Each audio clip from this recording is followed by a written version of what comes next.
우리 지금 뭐 공부하고 있어? 국가, 이렇게 지자체까지 있는데 그냥 편하게 국가가 손해배상 책임이 인정되기 위한 요건. 그래서 공무원이 직무를 집행하다가 고의 또는 과실로 위법하게 해서 국민에게 타인에게 손해를 끼쳤을 때, 그지?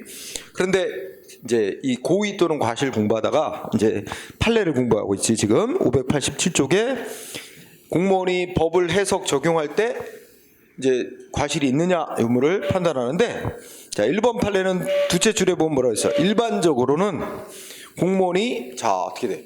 자기 담당하는 업무와 관련해서 공무원이 공부를 안 해. 자기 담당 업무와 관련된 법도 몰라. 응? 또 뭐야? 필요한 공부도 안 해. 지식도 못 갖췄어. 그래가지고 법을 해석 잘못 적용. 그래서 말하자면 위법하게 법 집행이 됐어. 그렇다면 그 공무원에게 위법한 법 집행을 함에 있어서 과실이 있었다고 봐야 된다. 응? 그래서 첫째 줄 두 번째 끝에 공무원이 법을 알지 못하거나, 여기 관련된 관계법규란 건 자기 담당 업무와 관계된 법도 알지 못하거나 필요한 지식을 못 갖췄다. 응? 요게 포인트야. 그런 문장이 나오면 결론적으로 뭐야? 법을 위반해서 뭐 위법하게 집행을 했을 때 그 공무원에게 과실이 있다고 봐야 된다. 그지? 그러나 2번 두째 줄 반대로 2번은 어떻게 돼? 야, 법이 너무 어려워. 응? 그래서 두 번째 줄 보니까 법에 대한 해석이, 법이 워낙 어렵게 규정돼 있어서 법에 대한 해석이 복잡하고 미미해서 워낙 해석하기 어려운 데다가 그 법 해석에 대한 학설 판례도 통일이 안 돼 있어. 응? 그러면 이게 법 전문가도 아닌 우리 행정 공무원이 응? 그 법을 해석하는데 나름대로 이제 공무원이 그동안 업무를 하면서 알게 된 이게 있잖아. 그러니까 그걸 토대로 해서 볼 때 이건 이렇게 해석하고 집행하는 게 맞아. 나름대로 신중하게 판단해서 해석하고 집행을 했거든. 근데 이게 소송이 들어갔어. 그러더니 법원에 의해서 이건 잘못된 해석이었다. 응? 라고 설령 판결이 나와서 그 법 집행이 위법이라고 판결이 나왔다 하더라도 이 행정공무원에게 그 이상 기대할 수는 없는 거다. 응? 그 행정공무원에게 과실이 있다고 볼 수는 없다. 응? 그치? 그러면 문장이 길게 나올 거잖아, 시험 문제. 그러면 딱 출발머리에 뭐가 나오면 법에 대한 해석이 워낙 복잡하고 어려운 데다 학설 판례도 통일이 안 돼 있다. 딱 이 말이 딱 보이면 뭘 묻는 거야? 그럼 공무원이 나름대로 신중하게 법을 해석 집행했는데 위법이라고 판결이 나왔더라도 그 공무원한테 과실이 있다고 보지는 않는다. 그렇지? 그러면 어떤 논리가 되겠어?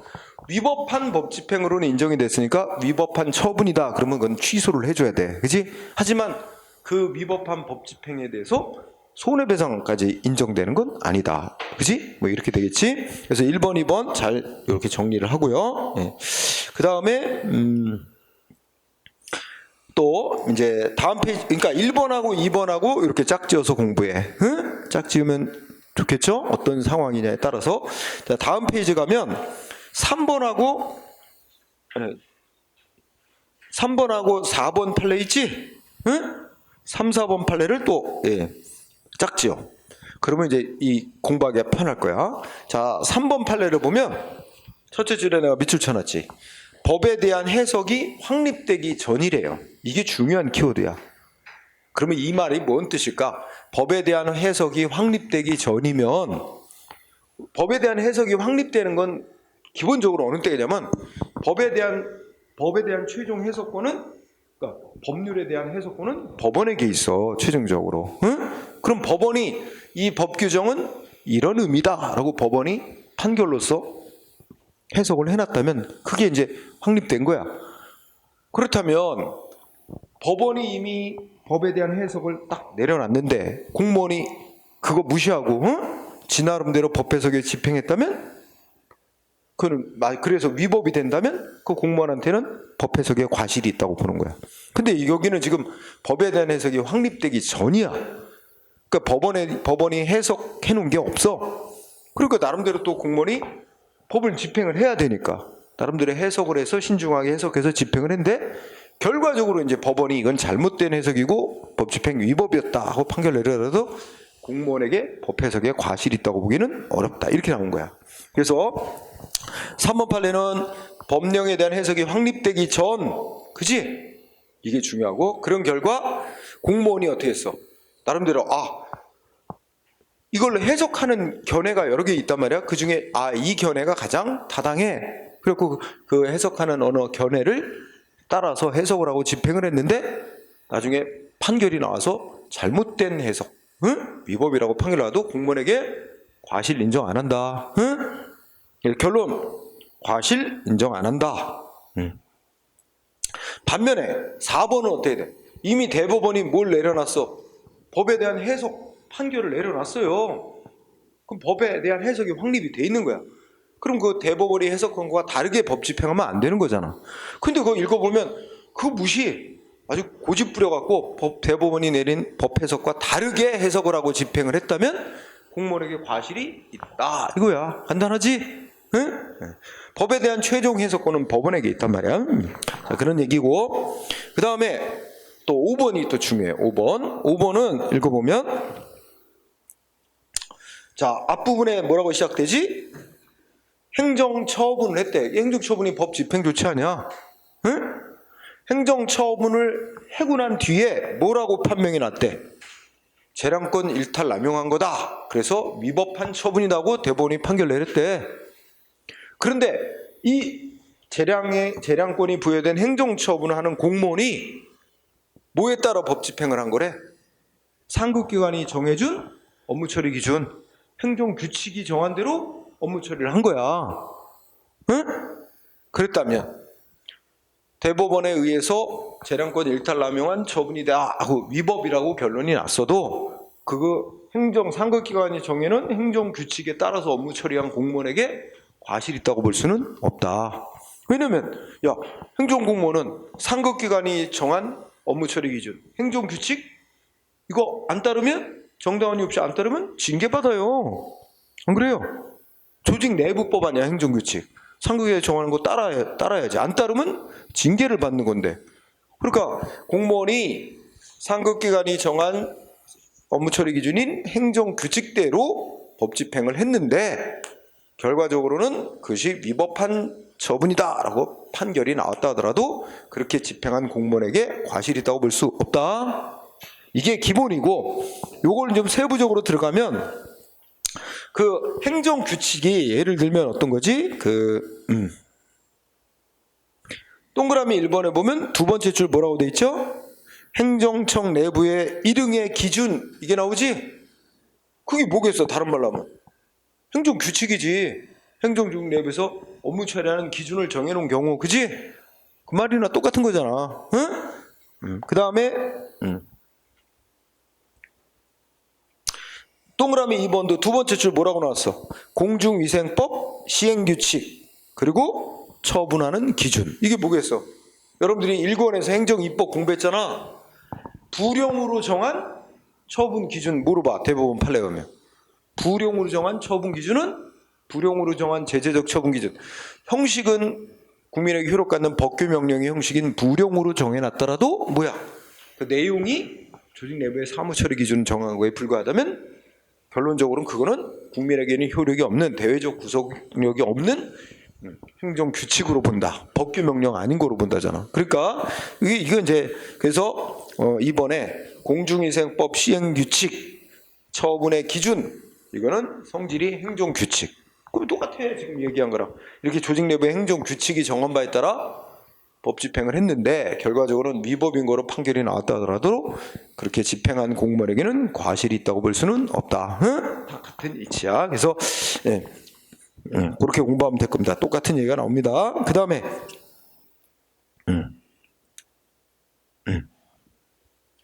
그러면 이게 다 이어진다. 6번도 뭐야? 6번도 보면 밑줄치기 이전부터 보면 법원이 형사소송법 등 관련 법령에 근거하여 검사에게 어떤 조치를 해라 하고 법원이 명령을 내렸대. 그럼 뭐야? 법원이 그 법에 대한 해석을 해서 검사에게 이렇게 해라 한 거잖아. 근데 검사가 거기 안 따랐다는 거 아니야? 그리고 위법으로 인정됐다면 검사에게 과실이 있다고 보는 거지. 법원이 내린 해석에 검사가 안 따른 거잖아. 응? 그래서 둘째 질에 관련 법령의 해석상 법원의 결정에 따르는 것이 당연하고 그 법원이 내린 법 해석과 달리 해석될 여지가 없는데도 검사가 지멋대로 법을 해석하고 다르게 적용했다면 그 검사에게는 과실이 있다. 이런 논리가 되는 거야. 지금 다 같은 얘기라는 거야. 지금 이 5번, 6번 같은 것도 뭐야? 위에 3번하고 같은 논리가 되는 거지. 응? 위에 3번에 뭐가 들어있어? 법원이 법을 해석을 해놨단 말이야. 거기에 안 따른 거나 마찬가지니까 과실이 있다 이거지. 그 다음에 7번은 또 공부해야 되는데 7번은 별개로 뭐가 문제가 됐지? 자, 거기 보면 누가 나오냐? 거기 보면 기간제 교사가 나오지 않나? 그치? 두 번째 줄 끝에 보면 기간제 교원 나오지? 우리 학교에 기간제 교사 있잖아. 기간제 교사. 그런데 기간제 교사는 비정규직이야. 응? 이게 우리나라 정규직, 비정규직 이거 불합리하게 차별하는 거 많아요. 이거 개선이 돼야 되는데 여기 보니까 정규직 교사들은 성과급을 지급해요. 월급 말고 또 뭐 일을 하면 성과 측정을 해가지고 뭐 A 등급, B 등급, 뭐 C 등급, 뭐 S 등급 뭐 이러셔가지고 성과급을 차등 지급하거든. 응? 뭐 정규직 교사들은 이른바 성과급을 지급하도록 하면서 비정규직 교사들, 기간제 교사들한테는 아무리 일 잘해도 성과급 한 푼도 안 줘. 응? 그래갖고 비정규직 교사들이 열받는 거지. 응? 그래가지고 그거 왜 안 주냐 따졌더니 학교에 교장이 뭐라 그래. 아, 이거 교육부 장관이 만든 기준에 비정규직 교사들은 지급 대상으로 안 해놨다. 응? 그래서 이제 이 교육부 장관이 왜 그런 규정을 만들었느냐. 비정규직 기간제 교사들한테는 성과급 지급 대상으로 안 정한 거 이거 위법이다. 응? 해가지고 이제 손해배상 청구를 한 거지. 응? 그런데 교육부 장관이 그렇게 규정 만든 거에 잘못이 없대. 왜? 그 상위법인 국회가 만든 법률에 그렇게 정해놨대. 정규직 교사들만 성과급, 응? 평가에 성과급 주더라고. 비정규직은 대상으로 안 해놨기 때문에. 그러면 국회가 만든 법률이 그렇게 놨으니까 그걸 다시 세부적으로 구체적으로 교육부 장관이 또 세부 기준 정해놨는데 거기서도 빼는 건 법률에 따라서 이렇게 정해놓은 거기 때문에 교육부 장관한테는 잘못이 없다는 거야. 이치상은 맞아요. 국회가 거지같이 법률을 만든 거지. 응? 정규직, 비정규직 차별하면서, 그죠? 자, 무슨 뜻인지 이해됐어요? 7번 판례? 교육부 장관이 비정규직 교사들한테는 성과급을 주지 말라는 뜻으로 말하면 지급 대상에서 제외시켜 놓은 규정을 만들었는데 그 교육부 장관이 잘못한 거 아니냐 그랬더니 교육부 장관한테 잘못 없다. 그런 국회가 만든 법률이 그렇게 해놔서 그걸 따라서 이제 구체적으로 뭔가 기준을 정해놓은 거니까 교육부 장관한테는 과실이 있다고 보기 어렵다 이거야. 응? 네, 그런 뜻. 그 다음에 뭐 8번은 그냥 그대로만 읽고 지나가세요. 뭐야? 국공립대학교 교원이면 이제 대학 교수인데 국공립대학교 교수 신분이 공무원입니다만 국공립대학교 교원에 대해서 재임용 거부한 조치가 재량권 일탈 남용한 것으로 평가되어 그것이 고의과실에 의한 위법행위, 불법행위 그러면 이제 고의과실에 의한 위법행위가 돼서 그 손해배상 책임 인정되기 위해서는 그 재임용 거부한 조치가 국공립대학 교원 임용권자의 고의과실로 인한 것이라는 것이 인정된다. 별로 논점은 없습니다.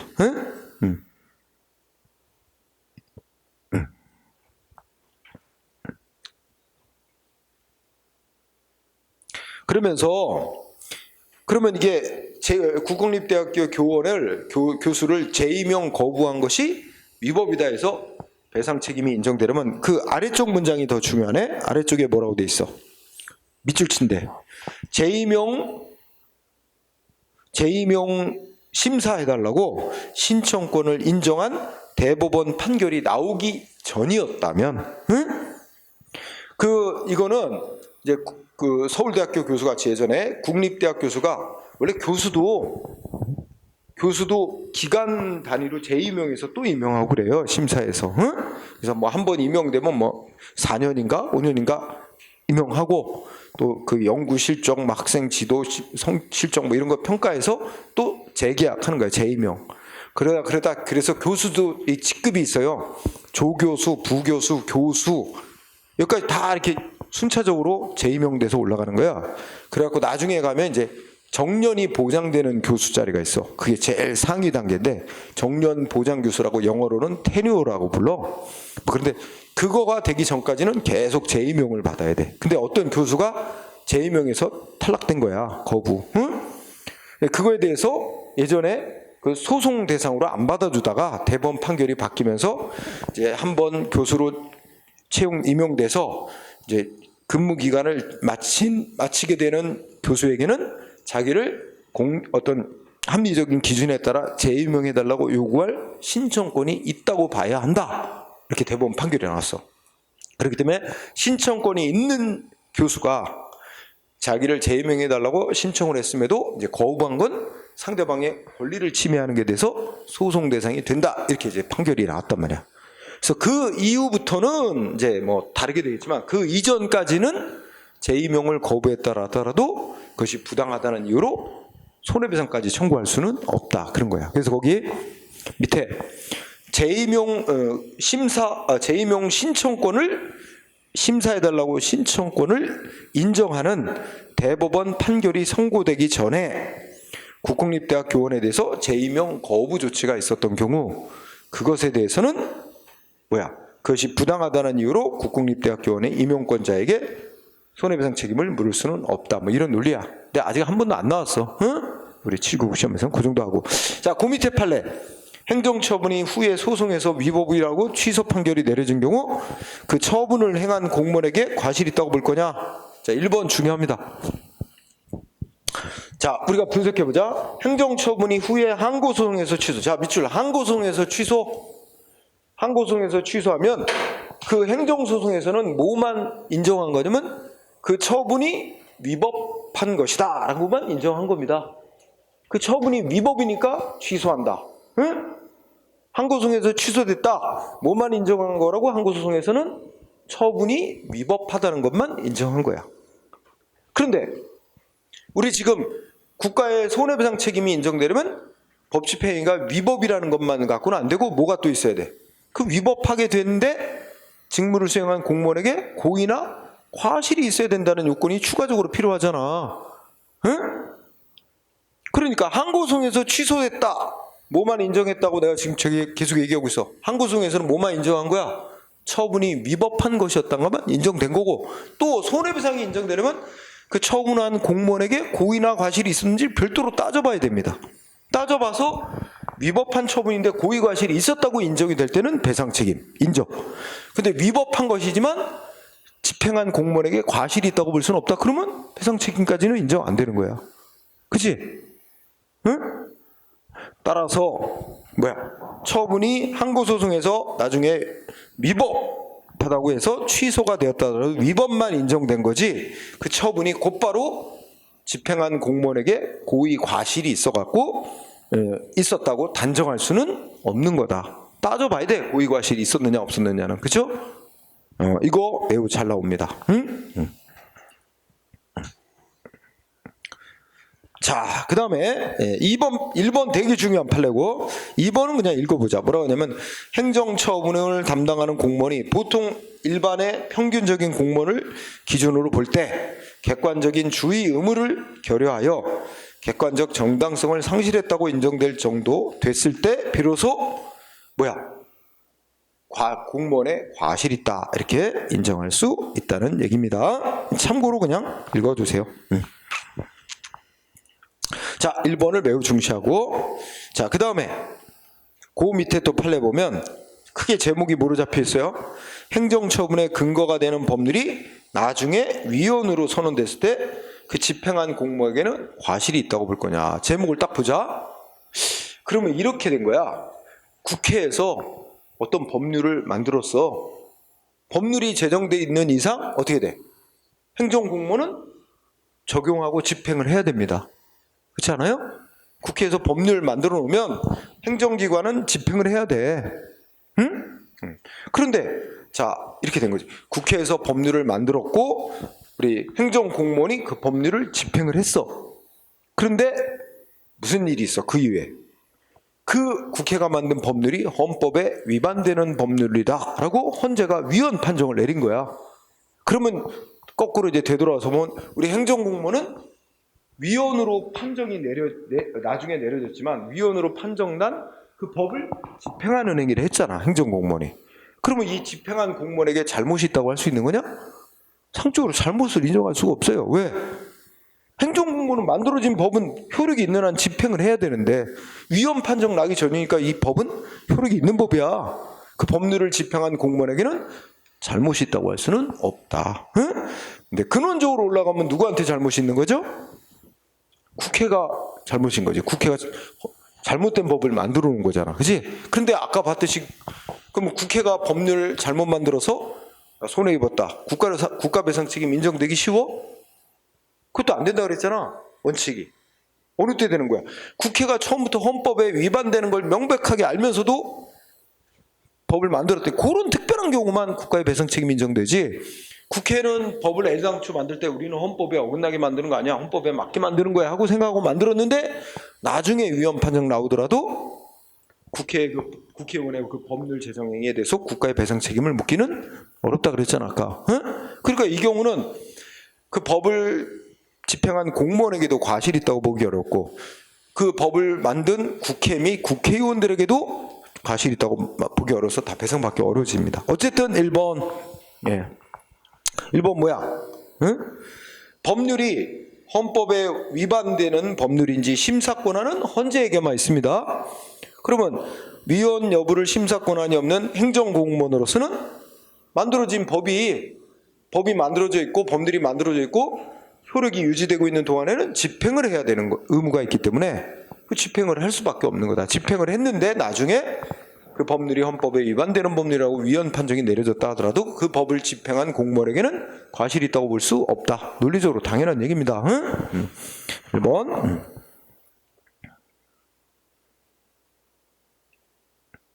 예, 뭐 1번만 잘 하면 될 것 같아요. 거기서 2번도 비슷한 얘기니까 넘어가고. 그 다음에 다음 페이지 또 제목이 뭐가 있죠? 사후에 나중에 위헌 위법으로 선언된 행정입법에 관여한 공무원의 과실 유무. 그지? 그러니까 자 여기 보면 대통령령이란 걸 만든단 말이야. 여러분 대통령령은 누가 만드는 법이야? 대통령이 만드는 법이지. 그런데 우리가 대통령령이라서 우리 대통령이 밤새워서 이 법조문 만들고 해서 대통령 제정할까? 그렇진 않겠지?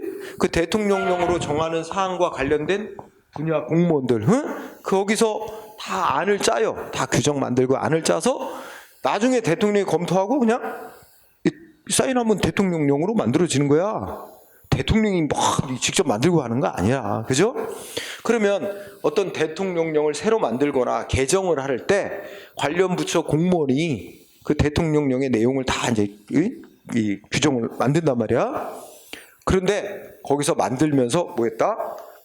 이제 이 대통령령을 어느 때부터 적용할 거냐 뭐 이런 걸 정할 때 우리가 신뢰보호 원칙 때문에 과거의 법 믿고 신뢰하고 따르던 국민 신뢰보호 차원에서 뭐 새로 만들었거나 개정되는 법조항을 뭐 일정한 시간이 지난 뒤부터 적용되도록 하든가 뭐 이런 규정을 둬야 맞는데 신뢰보호 차원에서 그런 규정을 안 두고 그냥 그 새로 만든 대통령을 바로 즉시 시행하도록 이런 규정을 둬서 그게 좀 문제가 됐다는 거야. 응?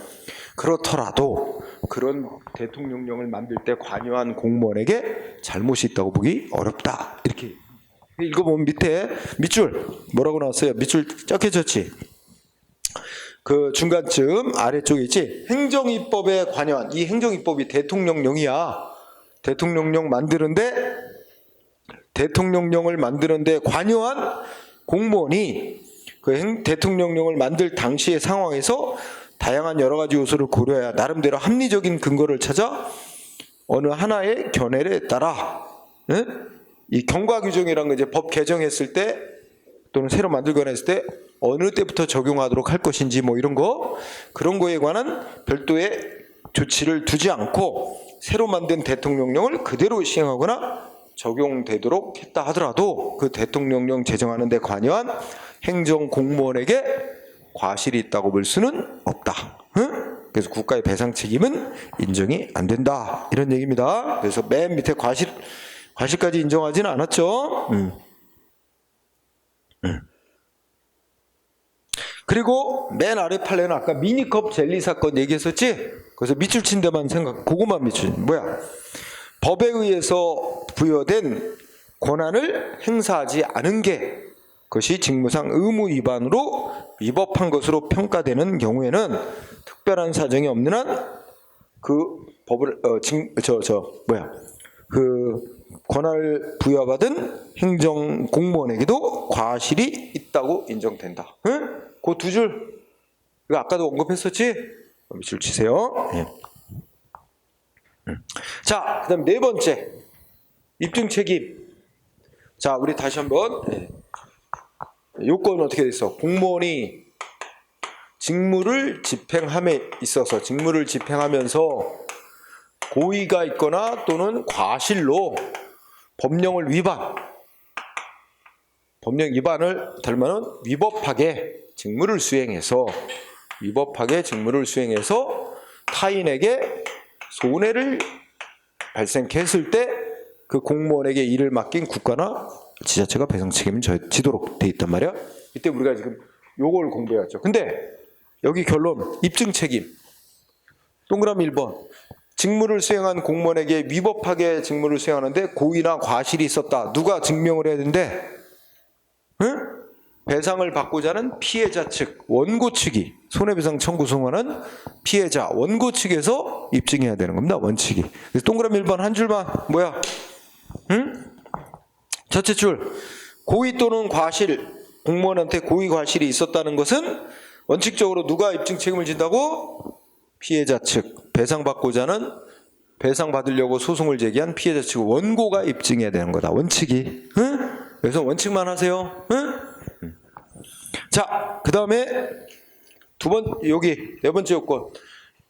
공무원의 직무 수행이 위법일 걸 요구를 합니다. 근데 국가배상법은 위법이라고 안 해놓고 법령 위반이라고만 했어요. 법령 위반. 근데 일반적으로 법령 그러면 이제 성문의 법률과 법규명령을 지칭하는 거야. 응? 법률하고 법규명령 이걸 합쳐서 법령 그래요 일반적으로. 근데 여 국가배상법에서 말하는 법령은 꼭 이렇게 성문법인 법률과 법규명령 요거만을 한정하는 거 아니라 널리 공무원회의가 법 위반이다 인정되는 경우를 포함하는 거예요. 그래서 뭐라고 썼냐? 자, 동그라미 1번 중요합니다. 여기서 법령 위반이란 위법의 의미로 쓰는 것으로서 그 위법이 되는 법의 범위는 동그라미 1번 성문법만 말하는 게 아니라 불문법도 다 포함하고, 응? 그 외에 인권 존중의 원칙, 권력남용 금지 원칙 등 또 공서양속 원칙 위반. 공서양속은 이제 공공의 질서와 선량한 풍속을 줄여서 부르는 말이라고 예전에도 배웠죠. 그런 것으로서 결국 널리 공무원의 직무행위가 객관적으로 볼 때 정당성을 상실한 행위다라고 인정되면 여기서 말하는 법령 위반 행위, 즉 위법 행위로 본다는 거예요. 그러니까 이것도 이렇게 법령 위반을 넓게 보는 건 국민에게 국가의 배상 책임을 확대 인정하기 위한 취지입니다. 자, 여기서 위법이 되는 법령의 범위는 성문의 법령만을 말하는 게 아니다. 불문법도 포함하고 널리 여러 법원칙 위반, 객관적으로 정당성을 상실한 행위다라고 인정되면 여기서 말하는 법령 위반 행위, 위법 행위로 포함한다. 그런데 동그라미 2번 다만 행정규칙이지. 동그라미 2번의 키워드는 행정규칙이야. 행정규칙은 어떻게 돼? 조직 내부법이지 국민하고 효력 갖는 법은 아니라 공무원이 행정규칙을 위반하는 행위를 했다고 해서 그것만으로 곧바로 위법인 행위가 되는 거 아니라고 배웠어요? 응? 조직 내부에서 그 공무원 상급기관이 정한 기준을 안 따랐다고 징계 사유는 될지라도 행정규칙을 위반했다 해서 그것만 곧바로 위법이 되는 건 아니야. 그죠? 다만 행정규칙을 여러 번 적용했는데 그래서 관행이 만들어졌는데 딴 사람한테는 행정규칙을 불평등하게 적용한다니, 이렇게 되면 그거는 이제 평등원칙 위반, 자기구속원칙 위반으로 위법이 될 수는 있어, 그때는. 그러나 행정규칙을 안 따랐다는 것만 갖고는 바로 위법되는 건 아니야. 자, 결론. 행정규칙은 둘째 줄 끝에 나왔나? 여기서 말하는 법령 위반 행위, 즉 국가배상 책임이 인정되기 위한 위법이 되는 법에 포함시키지 않는 거로 봅니다. 응? 행정규칙은 둘째 줄 끝에 여기서 말하는 법령에 포함하지 않는다. 응? 그렇죠? 네. 자, 그 다음에 그 밑에 판례가 나옵니다. 판례 알아보기 1번 뭐라고 써있어? 국가배상 책임은 공무원의 직무집행행위가 법령에 위반하는 것을 요건으로 한다. 그러면서 밑줄 쳐줘. 공무원의 직무집행행위가 법령이, 자, 공무원의 직무집행행위가 법이 정한 요건과 절차에 따라서 이루어진 것이라면 특별한 사정이 없는 한 적법한 행위를 한 것이고, 따라서 그 공무원이 적법하게 법 집행행위를 하는 과정에서 누군가한테 피해가 생기는 일이, 즉 개인의 권리가 침해된 일이 생겼다고 해서 결과가 그렇게 나왔다 그래서 그럼 공무원의 직무집행위가 곧바로 위법으로 인정되는 거냐? 그건 아니다 이거지. 응? 여기서 내가 이제 이 학자들이 얘기하는, 여기서 말하는 위법이란 건 공무원이 직무를 수행할 당시 행위 자체의 법 위반을 말하는 거지, 행위는 법에 따라 다 적법하게 한 건데 결과는 안 좋게 나왔어. 개인에게 피해가 생기는 일이 생겼더라도 그 결과가 피해 주는 일이 생겼다 할지라도 공무원의 직무 행위가 그것만으로 위법으로 바뀌는 건 아닌 거지. 응? 원인 행위가 법을 위반한 것일 것을 요건으로 하는 거지. 그래서 1번 판례 알아둬야 됩니다. 시험에 쓰였습니다. 하여튼 공무원의 직무 행위가 법이 정한 요건 절차에 따라 이루어졌다면 그건 적법한 행위이고, 그 적법하게 직무 수행하는 과정에서 개인에게 무슨 피해가 생겼다 하더라도 그 이유로 그러한 결과가 생겼다는 이유로 공무원의 직무 행위가 곧바로 위법으로 되는 건 아니다. 응? 자, 그거 알아두고요. 그 다음에 예, 2번 판례는 그냥 여러분들이 읽고 지나가세요. 응? 참고사항인데, 2번은 내가 예를 들자면, 우리는 이제 영화 속에서 그런 걸 보는데, 특히 뭐 외국 영화도 그렇고 우리나라 영화도 그런데 막 경찰이 범인을 막 추격, 그죠? 응? 그런 장면 많잖아. 근데 그 도주하는 범인이 막 오토바이를 타거나 차를 타고 막 도주하는데, 그걸 막 영화에서 보면 막 바로 뒤쫓으면 영화 속에 도주하는 범인도 그렇고 쫓아가는 경찰차도 그렇고 막 부수고 이거 법적으로 절대로 허용되는 일 아닙니다. 범인이 도망가다가 어떻게 할 수 있어? 차량을 도망가다가 그 행위를 막 치어서 죽일 수도 있는 거고, 그죠? 그렇지. 그럴 우려가 있다면 그 정도로 추격하면 안 돼요. 응? 그래도 추격하다 다른 사람 사망하는 일 생기면 경찰관의 추격행위 위법한 직무집행에서 국가가 배상해야 될 일이 생길 수 있어요. 그러니까 경찰은 여러 가지 상황을 봐야 돼. 이 범인이 차를 타고 도망간다. 이걸 곧바로 바로 뒤쫓아서 추격을 할 거냐? 이게 도망가는데 행인들이 많고 이게 사고 날 위험이 크다, 범인들에 의해서. 그러면 이거 추격하는 거는 그렇게 바싹 추격하나 이러면 안 됩니다. 그래서 사고 나면 경찰 책임이 인정돼요. 그럴 때는 그런 위험성이 있으면 좀 거리를 두고 그냥 따라가고, 그 다른 경찰들하고 다 연락을 해서 포위해가지고 이렇게 앞에서 막고 이런 방법을 취해야지, 그걸 굳이 거기서 쫓아가서 잡겠다고 막 다른 행인들 칠 위험이 막 사고가 날 위험이 큰데도 막 바싹 뒤쳐서 추격? 이거는 위법이에요. 응? 영화니까 막 그렇게 만들어내는 거지, 그지? 응. 그래서 지금 이 2번은 경찰이 이제 도주하는 범인 차량이나 오토바이를 추격하는 게, 이게 아마 그래서 사고가 났나 보지? 도주하던 범인 차에 의해서 사고가 났나 봐. 그러면 이게 경찰관의 추격행위가 위법이라고 할 것이냐? 이거를 볼 때는 한마디로 말할 수 없다는 거예요. 그건 케이스 바이 케이스, 케바케로 결정해야 되는데, 여러 가지 재반 사정을 보고 그게 추격을 할 수밖에 없는 상황이냐, 추격을 그렇게 바싹 하더라도 뭐 다른 행인들에게 큰 피해가 생기지 않을 수 있는 상황이었네. 이런 걸 다 따져서 추격 행위가 위법인지를 결정해야 될 일이지, 바로 위법이다 아니다 단정할 수는 없다는 취지입니다. 그래서 이건 별로 내는 거 아니에요. 자, 3번은 조금 어떤 의미냐면, 여러분 3번에 우리가 소송이 민사소송이 있고 행정소송이 있고 형사소송, 형사재판이라는 게 있습니다. 형사재판은 이제 그 법 위반 행위, 범죄를 저질렀다고 국가가 형벌, 징역형이든 벌금이든 형벌, 처벌을 하기 위한 재판이 형사재판이에요.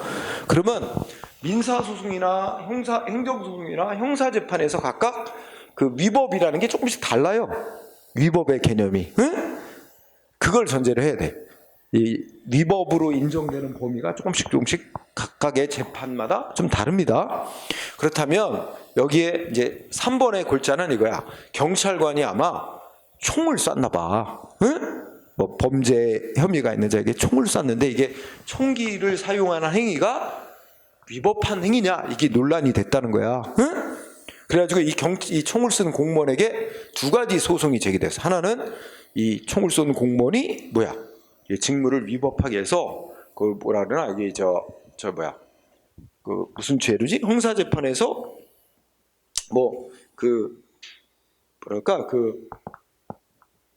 이런 걸 직권남용 그런 거로 부를 수도 있고, 하여튼 형사재판에서 공무원이 이제 처벌 대상이 되는 행위를 한 거냐 하는 게 문제됐는데, 거기서는 경찰관의 총기 사용이 위법이라고 볼 수는 없다. 그래서 이게 처벌할 해당 경찰관은 처벌할 사항은 아니다. 이렇게 무죄로 판결이 났대.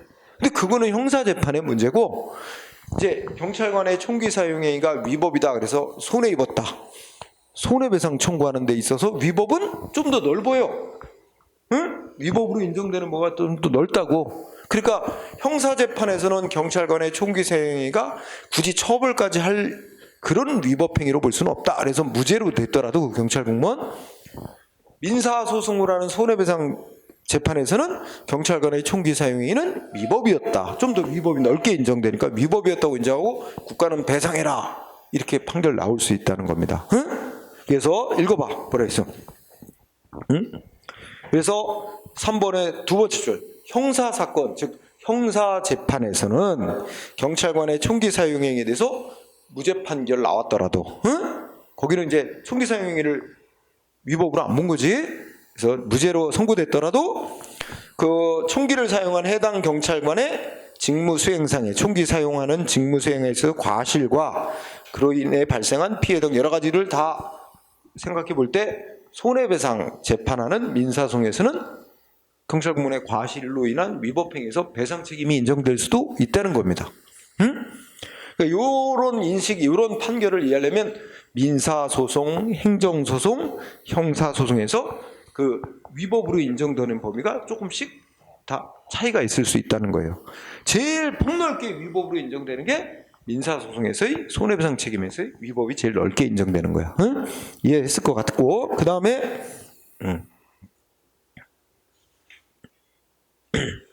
예, 4번 판례는 시험에 딱 한 번 정도 쓰였나 그랬는데, 그래서 그냥 굳이 꼭 안 읽고 가도 돼. 딱 시험에 한 번 쓰였는데, 좀 이제 어떤 사건이냐 보면, 이 시청에 근무하는 공무원이 있는데, 이 사람 정의감에 불타는 공무원, 응? 시청에 근무하는 공무원이었는데, 시청 본청에. 근데 시장이 뭐 이상한 행위를 하는 거야. 그 시장이 무슨, 예를 들면 무슨 시가 무슨 공사를 크게 하는데, 대규모 공사를 벌이는데, 예를 들면 자기 잘 아는 친구가 하는 건설회사에다가 계약을 맺고, 응? 그치? 그러고서는 또 공사 대금도 엄청 부풀렸어. 원래는 한 10억짜리 공사인데 이걸 한 20억 이렇게 하고 계약 맺고 공사를 맡기고 진짜 자기 친구한테. 그러고는, 그러니까 계약 대금은 이제 20억 이렇게 쓴 거지. 그러고는 친구한테 뒤로는 10억은 뒷돈으로 따로 받고, 응? 이런 걸 본 거야, 이 시청 공무원이. 그래서 이걸 신고했어.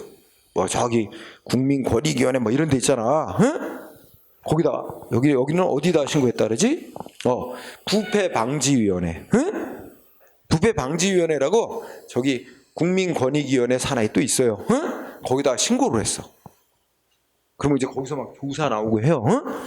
근데 시장이 이제 이 말하면 이게 내부 고발자야. 내부 고발. 응? 근데 시장이 뭐 한 거야? 이 고발한 공무원 여기는 판결은 안 받았지만 원래 다 비밀로 하게 돼 있어요. 누가 고발했는지 내부 고발자, 그지? 근데 어떻게든지 알아냈나 봐. 이게 이제 저 자식이 나를 신고했다. 이게 보복하는 인사 조치를 했다고 의심할 만한 상황이 벌어진 거야. 그래서 이 시청 본청에서 근무하고 있던 이 고발한 공무원을 저 밑에 동사무소로 내려보내는 거예요. 하향, 그렇다고 뭐 계급을 떨어뜨린 건 아니고 동일한 계급인데 밑에 동사무소로 내려보내서 일 더 배우고 와 이런 식으로 내려보낸 거야. 그럼 받아들이는 일반적으로 계급의 변동은 없고 하지만 일반적으로는 이걸 좌천됐다고 생각을 합니다. 응? 그렇지? 그러면서 이 당한 공무원 입장에서는 뭐라고 생각하는 거야? 이거 내가 시장을 고발한 거 이거에 대한 보복성 인사로 나를 동사무소로 좌천성 인사 조치를 한 거다. 그거로 인해 자기 피해가 있다 해가지고 시장의 이 행위에 대해서 인사 조치에 대해서 위법 주장하면서 손해배상 청구성을 낸 거야. 응? 그런데 야 시장은 얘가 나를 고발했기 때문에 내가 보복성 인사 조치를 한 거다. 이거 인정하겠어? 인정할 리 없지. 그럼 시장은 뭐라고 내세우냐? 그런 거 절대 아니고 그게 아니라 이 공무원이 이제 근무 성적 평가를 했는데 점수가 되게 낮게 나왔고, 응? 그래서 좀 저 밑에 일선에 가서 일 좀 더 배우고 오라고 그렇게 인사 조치한 거지 절대 보복 인사한 거 아니다. 응? 이러고 내세우는 거야. 응? 근데 이 당한 공무원은 아니다. 이게 내가 고발한 거를 이유로 응? 보복성 인사 조치를 한 거다. 이렇게 이제 맞붙은 거잖아. 근데 내가 판사라도 이건 여러 가지 볼 때 보복성 인사 조치를 한 거로 내가 그렇게 보여져. 심정상으로. 근데 재판은 증거 가지고 하는 거야. 근데 이 보복성 인사를 당한 공무원이 증거 내오는 게 없는 거야. 그냥 그렇게 됐다고 주장만 있지? 그렇게 보복성 인사를 한 것으로 뭐 인정될 수 있는 거 증거를 제출하는 건 없어. 응? 반면에 시장 측은 뭐해? 이 공무원 근무 성적 평가 결과 이렇게 점수 낮게 나왔다. 이런 거 다 들이미는 거야, 자료. 응? 그러면 이 근무 성적 평가가 왜 낮게 나왔을까? 가만히 생각을 해보면 아마 시장으로부터 지시받은 뭐 밑에 그 또 근무하는 사람들 있잖아, 시에 다 짜고 근무 성적을 낮게 매겼을 가능성도 있어요. 그지? 시장이 이게 또 우리나라에 아직 이제 점점 개선은 돼 가는데 이게 내부 고발자를 이 사람은 국민의 이익을 위해서 내부 고발한 거야. 정의감으로. 근데 조직 내부에서는 뭐로 보는 시각이 있어? 배신자. 응? 조직의 배신자. 이런 인식이 있어요, 우리 사회에. 그래갖고 이 조직을 배신한 사람. 응? 그러니까 이제 그 같은 부서 상급자나 같은 부서 동료 공무원들에게 요새는 이제 근무 평가도 이제 그 상급자만 하는 게 아니고 동료도 평가하고 이런 게 이제 다면 평가 제도를 하는데 다 그런 걸 아름아름해서 평가를 되게 다 낮게 매긴 거지. 그러니까 결과가 근무 성적 평정 결과 꼴찌 뭐 이렇게 나오게 만든 거지. 그리고 그걸 이유로 보복성 인사를 한 거야. 그런데 판사가 보기에도 야 이거는 보복성 인사라고 볼 만한 충분한 심증은 가. 하지만 재판은 객관적인 증거 가지고 재판해야 되는데, 그치? 시장이 제출한 증거를 무시할 수도 없는 거잖아. 그걸 이유로 했다는데. 반면에 보복성 인사를 당한 이 공무원은 이게 보복성 인사 조치라는 걸 입증할 만한 자료를 못 내고 있어, 증거를. 그렇다면 판사 어떻게 재판해야 돼? 증거로 재판해야 되니까 이거는 위법한 인사 조치라고 보기 어렵다. 단정할 수 없다. 증거야, 이 공무원. 그래서 읽어봐. 거기 읽어보면 거기 밑줄 쳤지?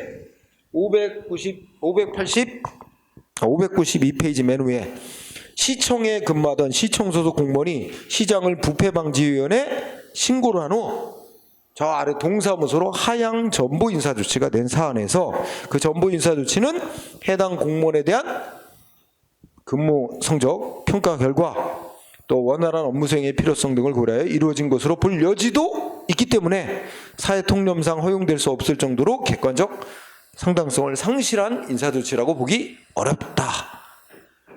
이해됐죠? 결국 뭐 위법한 인사조치라고 인정이 안 되고 안 된 거죠. 손해배상 또 못 받은 겁니다.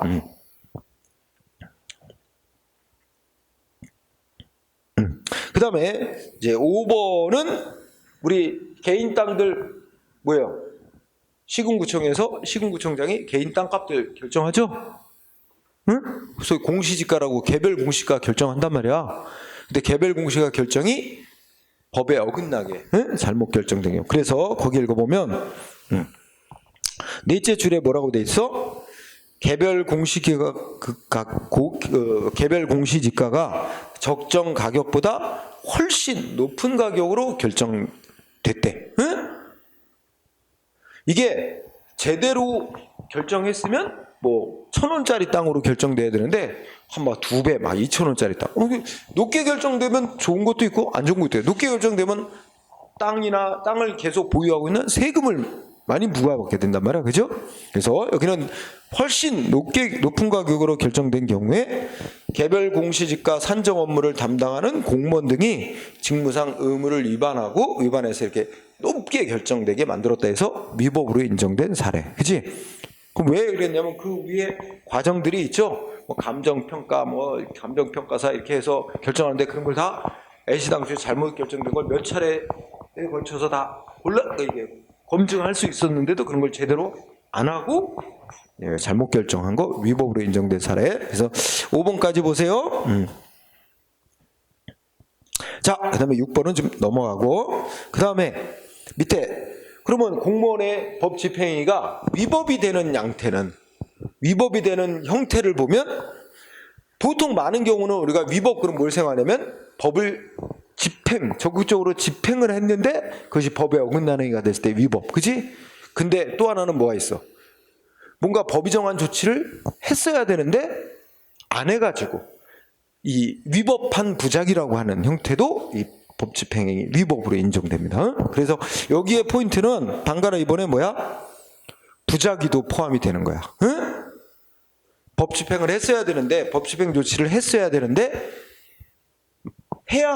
집행 조치를 해야 하는 게 의무인데 정당한 이유 없이 안 했을 때 이것도 법령 위반, 위법 행위가 된다. 그런데 또 하나 중요한 논점이 첫 번째 끝에 이렇게 아무 조치를 안 하는 부작위의 경우, 이거 중요해요.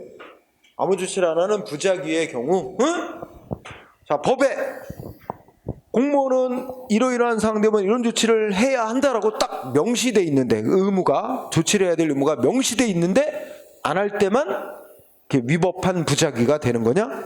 그건 물론 위법한 부작위지만 법에서 무슨 상황에 무슨 조치해야 된다고 딱 의무로 명시가 안 돼 있더라도 국민의 생명시대 재산이 급박한 위험에 처하면 그 상황에 맞게끔 국민을 뭔가 구조할 조치를 취해야 할 의무가 본래 당연하게 있는 거야, 국가와 공무원에게는. 그래서 둘째 줄에 뭐라고 돼 있어? 무슨 조치를 해야 한다라고 그 의무가 자기 의무라는 거지, 무슨 상황이 되면 무슨 조치를 해야 한다, 이렇게 뭔가 조치를 해야 될 자기 의무가 법령에 명시적으로 규정되어 있지 않은 경우에도 일정한 경우에는 그 조치를 안 한 것이 위법으로 돼서 국가의 배상 책임이 인정될 수 있다. 여기서 포인트는 성문의 법에 꼭 뭔 조치를 해야 된다고 명시가 안 돼 있어도 해야 할 의무가 발생한다는 거야. 그 국민의 생명시대 재산이 급박한 위험에 빠진 경우. 그래서 그 밑에 팔려봐. 이제 이거는 자기로 인한 국가배상 책임이니까 적극적인 어떤 법 집행 조치가 잘못돼가지고 국가의 배상 책임이 인정되는 경우죠. 그래서 뭐 그냥 여러분들 읽어보는데 3번 판례 맞아요. 3번, 4번. 3번 보면 저 어떤 운전자 음주운전을 적발을 했어요, 경찰관이. 그러면 우리가 도로에서 음주 단속하잖아. 그러면 이제 운전자에게 이거 불어라. 운전자가 불었어. 어디 막 단속 수치가 나오는 거야. 음주운전하면 삐 소리가 나죠. 그러면 경찰관이 해야 되는 건 어떻게 해야 되는 거야? 내리라고 해야 돼요. 운전자 내리라. 내리게 하고 이제 그 차는 그 사람이 타고 있던 차는 어떻게 해야 돼? 경찰관이 차를 운전해서 도로 밖으로 이동시켜 놔야 돼요. 그죠? 빼놓고 그 다음에 이제 일단은 음주 수치 B 하고 나왔으니까 내리라고 해서 정확하게 측정을 다시 합니다. 내린 다음에 측정을 다시 해서 음주운전 환자로 적발이 되면 적발 조사서 이런 거 다 작성하고 그 다음에 어디로 데려가? 경찰서로 데려가는 거야 이제. 응? 그리고 그 차는 또 다른 사람이 운전해서 경찰서 뭐 뒷마당에다 일단 세워놓거나 이렇게 진행이 돼야 돼. 근데 지금 음주운전을 경찰관이 단속을 했어. 그래서 내려라. 내렸어. 내리고 뭐 이제 그 차량은 경찰관이 이동시키고 해야 되는데 뭔가 또 딴 일이 뭔가 벌어졌나 봐. 그러니까 경찰관이 딴 데에 신경 쓰는데 이 음주운전으로 적발된 자가 뭐야? 저 차 빼놔야 되는데 제가 빼놓을게요. 응? 그러면서 경찰관한테 열쇠 달라 그런 거지. 그리고 멍청한 경찰관이 그 사람한테 또 음주운전하라고 한 꼴밖에 더 돼? 열쇠를 내주고 차 빼라고. 응? 근데 요놈이 다음에 눈치 보니까 경찰관이 뭐 딴 거에 지금 신경을 많이 쓰고 있단 말이야. 그 틈을 타서 차를 몰고 빵 도망가는 거야. 응? 도망가다가 다른 차를 또 박아갖고 사고를 낸 거예요. 응? 그러니까 이 도망가는 차에서 받친 피해 차량 운전자가 경찰관이 음주운전으로 적발된 사람을 열쇠 주고 해가지고 이 사람이 도망가다 사고를 냈으니 경찰관의 직무집행상에 위법이 있다. 국가가 배상해라. 손해배상공원에 인정된 사례. 그치? 경찰관의 이 음주운전 단속하는 법집행 업무 함에 있어서 법을 위반한 거 있는 거야. 응? 그래서 국가배상 책임 인정한 사례. 4번은 저 앞에 비례원칙 공부할 때 1권에서도 공부했지? 예? 경찰관은 이제 범인을 검거하기 위해서나 이러면 가스총을 사용할 수는 있어. 근데 가스총을 사용해도 어떻게 돼? 얼굴 바로 앞에서 쏘면 안 돼요. 1m 뛰어야 되게 돼 있어요, 규정이. 왜냐면 가스총에는 그 가스총을 입구를 막고 있는 고무마개가 있는데 고무마개가 이제 엄청난 압력을 견디게끔 막고 있는 거지. 그럼 딱 발사하는 순간 고무마개가 먼저 떨어지고 가스가 발사되는 거야, 순식간에. 근데 그 고무마개가 이제 엄청난 속도로 막 튀어나가는 거지, 순식간에. 그러니까 이게 사람 바로 앞에 얼굴에다 쏘면 가스가 나가기도 전에 고무마개가 벌써 상대방 얼굴을 맞춘단 말이야. 그리고 그만큼 거리를 띄어서 사용하도록 돼 있단 말이야. 근데 경찰관이 얼굴 가까이다 대고 가스총을 쏘는 일이 생겨서 그 고무마개가 범인 눈에 맞아갖고 실명이 되게 됐대잖아. 그럼 경찰관이 이 가스총을 사용함에 있어서 지켜야 될 법적 의무 안 지켰다 이거야. 1m 떨어져서 쏘게 돼 있는데, 그것도 얼굴 향해 쐈고 1m 떨어져 있는데 그런 규정을 위반했다. 직무행위 위법. 국가는 배상해라. 판결 내려진 거야. 자, 3, 4번 잘 나오니까 알아두고요. 그 다음에 오른쪽에 가면 또 황당한 일이 있어요. 6번 판례. 그지? 6번 판례 보면 우리 영화에서 많이 보지. 우리가 뭐 경찰서 갈 일 없으니 별로 없지 거의. 근데 우리 영화에서 보면 이제 범인으로 의심되는다 체포해놓고 이제 경찰관 들어가서 뭐 질문하고 이렇게 해서 조사하잖아. 근데 밖에서 보면 유리창으로 안에서 이제 조사받는 모습 다 보이잖아. 그치? 근데 안에서는 밖에가 안 보여. 그렇게 이제 유리창 만들어놨죠. 유리벽. 응? 그렇게 된 걸 이제 범인 식별실 이렇게 말한단 말이야. 응? 그러면 이제 어떤 일이 있었냐면 이제 이 성폭행을 당한 여중생들이 있었어. 응? 그런데 이제 이 가해한 학생들, 남자 학생들 얘네들 다 잡아들였어. 응? 그 경찰서에서 이제 이거 어떻게 해야 돼? 얘네들이 범인이 맞니? 가해자 맞니? 확인하려고 하는 거야, 경찰관이. 응? 그러면 어떻게 해야 돼? 원칙이. 이 가해한 남학생들을 이제 범인 식별실 안에서 이제 안에 놓고 저쪽에서는 이쪽 안 보이지만 이쪽에서는 보이는 그런 이제 유리로 된 데서 밖에서 이제 여중생들 저 중에 누가 범인이니 이렇게 고르라고 해야 되잖아. 안 보이게. 여러분 이게 이 피해자 성범죄 피해자로서는 가해자를 다시 보는 게 자체가 2차 피해야. 응? 그 다시 보고 싶은 거 아는 거야. 끔찍하니까. 그래서 그런 걸 방지해야 되는데 이 경찰관들이 또라이 짓을 한 거야. 그 범인 식별실이 있는데 거기서 안 하고 그냥 툭 터진 사무실에서 범인이라고 의심되는 학생들 쭉 세워놓고 그 피해 여중생 앞에 데려다 놓고 누가 범인이니 지목하래. 이거 직무행위 위법. 응? 경찰관으로서는 피해자 인권을 보호해야 될 의무가 있어요. 그 피해자 인권은 전혀 고려하지 않고 그냥 편의상 이거 가해자들로 지목된 학생들이 많아서 범인 식별실에 다 왕창 집어넣어서 하게. 그거 한꺼번에 다 할 필요가 뭐 있어? 한 세네 명씩 집어넣고 저 중에 있니? 없습니다. 그럼 걔는 빼고 또 다른 애들 또 3명 집어넣고 그럼 이렇게 하면 되는 거지. 그걸 왜 식별실 있는데도 사용도 안 하고 툭 터지는 그냥 사무실에서 쭉 세워놓고 지목하라. 이건 인권의식이 요만큼도 없는 또라이 짓이지. 그래서 그 성범죄 당한 피해 여중생들에게 어떤 그 권리 침해를 당하게 했고, 그래서 이거에 대해서 국가는 경찰관의 위법한 직무행위로 인한 배상 책임을 져야 한다. 배상 인정한 거. 그리고 이와 똑같은 사건인데 이 성범죄를 조사한 경찰관 또 또라이 짓을 해요. 어디로 가? 술집 가가지고 동료 경찰관들하고 술집 가서 술 먹으면서 거기 막 또 여종 어머들도 있는데 거기서 이 성범죄 사건 다 술 먹으면 떠벌리는 거야. 그러면서 막 이 피해자의 실명 어느 학교 다니고 별거 다 얘기하는 거야. 이것도 정말 또라이지, 그지? 결국 이것도 이제 국가배상 책임 인정. 그게 그 밑에 그지? 그 밑에 6번의 아래쪽에 있는 문장이야. 6번 판례.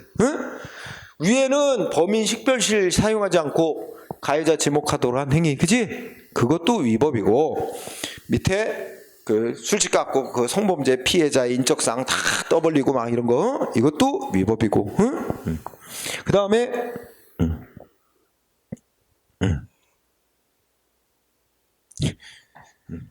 7번은 뭐야? 야, 그 보면 7번에 보면 수사 과정에서 빨가벗도록 하는 거지. 팬티까지 다 벗고 가운을 입도록 한 다음 손으로 그 몸 위를 두드리는 방식으로 한 신체 검사, 과잉, 이렇게까지 해야 될 필요성도 없는데 이렇게 한 거는 과도한 수치심을 일으키게 하는 인권 침해 행위다 해가지고 인정된 거, 그지? 자, 그 정도 보고요. 그 다음에 부작위로 인한 국가배상 책임 나옵니다. 부작위. 다시 한번 얘기하지만 거기 판례 1번이 그걸 나타내지. 자, 1번에게 매우 중요합니다. 1번.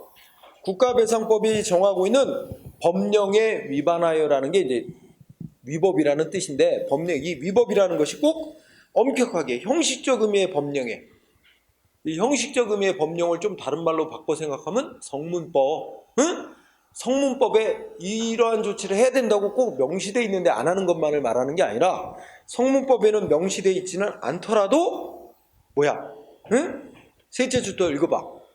국민의 생명시체 재산에 대해서 절박하고 중대한 위험이 발생했거나 발생할 우려가 있어서, 그러면 국민의 생명시체 재산을 보호하기 위해서 존재하는 게 국가고 공무원이다 이거야. 그러면 법에서 국민의 생명시체 재산 보호를 해서 이러이러한 조치를 해라 하고 명시되어 있을 때 그런 조치를 안 하면 당연히 위법이지만, 설령 법에서 하라고 명시 안 됐더라도 국민의 생명시체 재산이 급박한 위험에 처했는데 아무 조치를 안 하는 거는 국가나 공무원이 직무상 의무를 위반한 거다. 그래서 그거는 위법한 부작위, 국가는 배상해야 된다. 이런 논리가 나오게 된다는 거지. 그래서 인정된 거 밑에 2번, 3번 시험 잘 나옵니다. 2번, 3번. 자, 2번 보면 농민들이 시위한대. 농민들이 시위하는데 어떤 방식으로 시위한대? 항의하느라고 트랙터 다 끌고 났어. 그리고 도로를 다 점거하고 트랙터로 도로 점거하고 시위하고 있는 거야. 근데 이게 불법이다. 경찰들이 어떻게 했어? 농민들을 트랙터에 운전석에 앉아있던 농민들을 다 끌어내렸어. 그리고 연행해 갔어. 근데 농민들만 끌어가고 나 이게 문제야. 왜냐면 도로에 트랙터 그대로 남겨놓고 간 거야. 응? 그러면 어떻게 될까? 시간이 흘러서 밤이 됐어. 그러면 다른 운전자가 그런 걸 모르고 운전하고 가다가 한밤중에 앞이 잘 보이지도 않는데 갑자기 시커먼 트랙터 피하기 어렵잖아. 이거 내버리고 방치해놓고 그냥 철수해버려야지. 경찰들이 그 도로 운행하던 운전자가 밤에 피하려고는 했지만 트랙터에 부딪혀갖고 같은 사고가 났어. 응? 문제 제기한 거예요. 아니 시위를 진압했으면 응? 도로에 교통사고 안 나게끔 교통사고 위험을 방지하기 위해서 그 트랙터를 뭐 다른 데로 옮겨놓든가 도로 밖으로 이렇게 이동시켜 놓고 철수를 하든가 해야지. 그대로 방치해놓고 철수하니까 이런 사고가 난 거 아니냐. 이거 시위 진압 업무라는 경찰의 직무집행에 있어서 법에서 뭐 이런 상황에 대비해서 이게 도로 밖으로 옮겨야 한다 이런 명시적 규정은 없을지라도 당연히 그건 교통사고 방지를 위해서 취했어야 될 조치다 이거지. 응? 그 조치를 안 한 거 위법이다. 응? 그래서 3번 그거죠? 자, 4번은 2번이고 3번도 잘 나와 시험에. 3번은 어떤 사례냐면 이런 사례야. 자, 여기가 예를 들어서 인천시 소유 야산이야. 여기서부터 여기까지 다 인천시 땅이야. 근데 시 땅인데 가난한 사람들, 응? 여기다가 뭐해? 여기다가 뭐 이렇게 낡은 집, 판잣집 같은 거 짓고 여기 계속 살아. 점점점 늘어나고 여기까지 다 하여튼 이 동네가 다 막 판잣집들이 막 들어서서, 응? 가난한 사람들이 짓고 살아. 근데 이걸 아주 원리 원칙대로 하자면 시 땅을 아무 권리도 없이 개인들이 가서 지네 마음대로 불법으로 차지하고 거기다 집 짓고 살고 있는 거 아니야? 원칙대로 하면 어떻게 해야 돼? 시가 니네 철거하고 나가라 명령해야 됩니다. 그죠? 그리고 안 따르면 대집행, 강제철거, 그지? 이렇게 해야 되는 거야. 강제철거하고 퇴거시키고, 그지? 그런데 이 사람도 오갈 데 없는 가난한 사람들이야. 그냥 내버려뒀어. 묵인. 응? 거기다가 또 더 나가서 여기다가 뭐 했대? 시에서 뭐 했냐면 이 집들에다가 다 번지수 부여했어. 어디? 몇 번지. 응? 그리고 막 우편물도 다 배달하고. 그러면 일종의 이걸 그냥 인정해 온 거지. 응? 이런 상황이었다는 거야. 그런데 이런 상황이었는데 이 야산 꼭대기에 이상한 큰 바위덩어리가 있어. 응? 바위덩어리가 아슬아슬 약간 얹혀 있어. 이렇게 밑 바닥에 이렇게 얹혀 있어. 이 불안한 거지 맨날. 이게 언제는 이게 굴러 떨어질 위험이 있다. 굴러 떨어지면 큰일 나는데. 그래갖고 시에다가 몇 차례 민원을 넣었어. 이거 불안하다. 저 산꼭대기에 큰 바위돌인데 이게 무너질 우려가 있다. 응? 이거 어떻게 좀 안전하게 조치돼야 돼. 근데 그냥 묵살하고 내버려 둔 거야. 그러다가 어느 해 봄인가 굴러 떨어진 거야. 그래갖고 여기 덮쳤어. 어린 놀이터 애들 덮쳐갖고 막 애들 막 죽고 막 이랬어.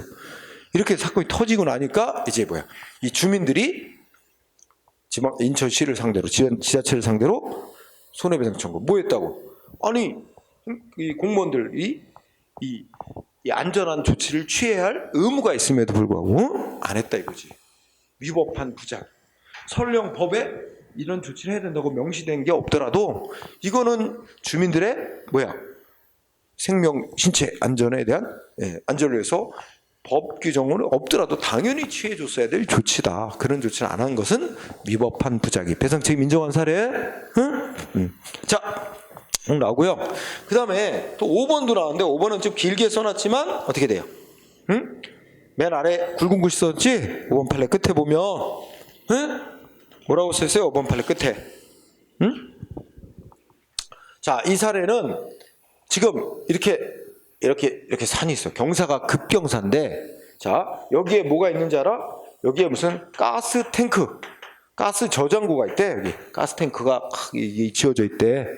그런데 A라는 업자가 신청을 했어. 뭐라고 신청했어? 여기에 무슨 돌이 뭐 대리석 같은 거 이런 게 이게 산에 묻혀 있는 거야. 그러니까 이 A가 이 산에서 자기가 돌 캐는 거 하겠다고 허가해 달라는 거야. 그럼 시장은 돌 캐는 거 A한테 허가해 주면 허가해 줄 때 뭘 생각했어야 된대? 여기서 돌 캐다가 뭐 이렇게 돌 굴러 떨어지면 그러면 이게 굴러 떨어지고 이 가스 탱크에 충격을 줘서 탱크가 폭발해서 사고 날 위험성이 있다는 걸 다 예상할 수 있는 거다. 그렇다면 허가를 해주더라도 이 돌 여기 굴러 떨어지지 않게끔 이 허가하면서 우리가 배운 부관 같은 걸 붙여줘야지. 허가해서 이거 돌 캐는 거 하되 이거 안전 조치를 여기 무슨 이 장치를 하는 걸 조건으로 달고 허가를 내주는가 이렇게 했어야 되는데 아무런 조건도 안 붙이고 그냥 허가를 내줌으로써 얘네가 뭐야? 공사 작업을 하다가 돌이 굴러 떨어져서 이 사고 났다면 지자체계도 허가를 내주는 지자체계도 잘못이 있다. 배상 책임 인정한 거야. 응? 그래서 끝에 굵은 글씨 5번 토속 채취 공사 도중 경사진 곳을 굴러내린 암석이 밑에 있는 가스 저장 시설을 충격하여 화재가 발생해서 막 피해가 생긴다 보지. 이 경우 아무런 안전 조치 취하도록 하는 그 단서를 안 붙이고 그냥 단순히 허가 내준 행정기관에도 잘못이 있다. 응? 그래서 배상 책임 인정한 사례.